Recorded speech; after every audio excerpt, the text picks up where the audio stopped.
வணக்கம், வாழ்க வளமுடன். ஓம் மருதமலை முருகா ஜோதி நிலையத்திலிருந்து பேசுகிறேனுங்க. கொல்லிமலை ஜோசியர். ராகு திசை நடந்தால் திருநேகேஸ்வரம் போகலாம். திருநேகேஸ்வரத்தில் போய் நம்ம அர்ஜுன் பண்ணணும். தேங்காய் உடைச்சி தேங்காய் தொட்டியில் பால் தருவாங்க. அந்த பால் சாப்பிட்டா அந்த ராகு திசையினுடைய விஷத்தன்மைகள் குறையும், அந்த ராகுனுடைய பவர் குறையும். அந்த ராகு திசை ஒரு 18 வருஷம். அந்த 18 வருஷத்துக்கு நம்ம வருஷத்தில் ஒரு தடவை திருநேகேஸ்வரம் போயிட்டு வந்தால் போதும், ரொம்ப சிறப்பாக இருக்கும். அதே மாதிரி ஒரு சுக்கர திசை நடந்தால் பிரதோஷ வழிபாடு செய்யலாம். சுக்கர திசை நடந்தால் மதுரை மீனாட்சி அம்மனோட கோயிலுக்கு போகலாம். மீனாட்சி அம்மன் கோயில் போய் நெய் தீபம் போட்டால் சுக்கர திசையில் பிரகாசமாக இருக்கும், ஐஸ்வர்யமாக இருக்கும். எந்த ஒரு தீய சக்தி நம்மளுக்கு கண்டாது. எந்த நவகிரக தோஷங்கள் வந்தாலும் உங்களுக்கு மதுரை மீனாட்சி அம்மன் கோயிலுக்கு போயிட்டு வந்தால் அங்கே நம்மளுக்கு நல்ல ஒரு சிறப்பாக இருக்கும், அலங்காரமாக இருக்கும். காலையில் நட்சத்திர ஓரத்தலத்தில் சூரிய உதயங்களில் அந்த மதுரை மீனாட்சி அம்மன் கோயிலை வழிபாடு பண்ணணும். நாங்கள் திருச்செந்தூர் போன முடியா, ராமேஸ்வரம் போன முடியா, எங்கே போனாலும் அப்படியே இருக்குது. நம்மளுக்கு ஒரு காலகட்டம் விலகவே மாட்டேங்குது. நம்ம கஷ்டம் தான் படுறங்களே தவிர ஒன்றும் வாழ்க்கையில் ஒன்றும் சாதிக்கவே முடியல, ஜெயிக்கவே முடியல அப்படின்னு நினச்சிங்கன்னா சாதாரணப்பட்ட மனுஷன் கூட இன்றைக்கி ஜெயிச்சிடுறாங்க. ரொம்ப கஷ்டப்பட்டாங்க, அப்பங்காலத்தில் கஷ்டப்பட்டாங்க, பசங்க காலத்தில் நல்லா படித்து நல்லா வேலை வாய்ப்புக்கு வந்துட்டாங்க.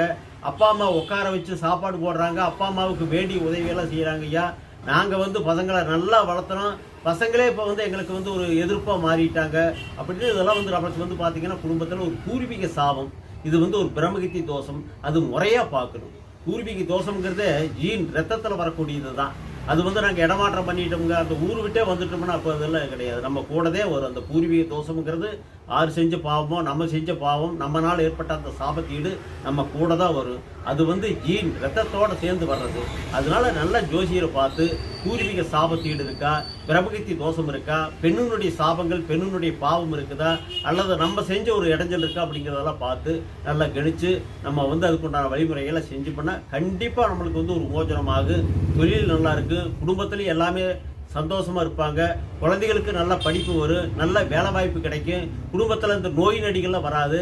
சரியான தீராத வேணா ஆறாத ஒன்று. டாக்டர்னாலேயே மருத்துவர்னாலேயே நல்லாகாது. எந்த கோயிலுக்கு போனாலும் நாங்கள் அந்த கோயிலுக்கு போனோம் இங்கே போனோம் நல்லாகவே மாட்டேங்குது அப்படின்னு அது ஒரு சாபத்தீடு தான். செஞ்ச வேலை பூர்வீக தோஷம், பிரம்மகத்தி தோஷம், குலக்குற்ற தோஷம் இருந்தால் தான் தீராத வேணா ஆறாத ஒன்று. அதுக்கு மருத்துவம் கிடையாது, மருந்து கிடையாது, மருந்து மாத்திரையும் கிடையாது. எந்த டாக்டர்னாலையும் அது சுத்தப்படுத்த முடியாது. அதுக்கு ஒரே தோஷம் பூர்வீக சாபத்தீடு. அந்த பிரம்மகத்தி தோஷம் பரிகாரம் செஞ்சால் கண்டிப்பாக உங்களுக்கு ஒரு மோச்சனமாகு. அந்த சாபத்தீடு விலகு, அந்த பூர்வீக தோஷம் விலகு.